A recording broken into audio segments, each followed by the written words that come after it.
Alright, kita akan test model TT LBT. Model ni belum masuk Malaysia lagi, and dekat Taiwan pun belum jual lagi. Kita antara media yang first kita try model ni, and this is my favorite model. This is a monster. Gayat weh. Bike ni besar, bulky dan berat.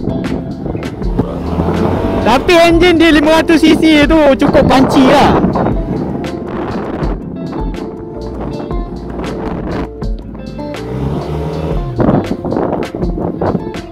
Tapi kalau nak santai-santai macam ni, bike ni cukup selesa dah. Sebab dia memang dibina untuk buat kerja macam ni. So, walaupun dia ada rasa berat macam touring punya bike, tapi dia punya body dia still rigid macam ADX TG tadi lah. Tapi yang bestnya, dia 500cc, dia memang punchy. Yang ni, yang aku betul-betul tertunggu nak masuk Malaysia. Dia yang kelakarnya, ada sideboard kat tepi. Acceleration macam nak pergi racing.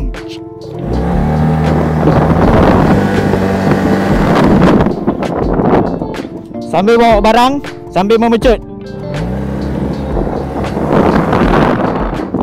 Inilah advantage besar dia.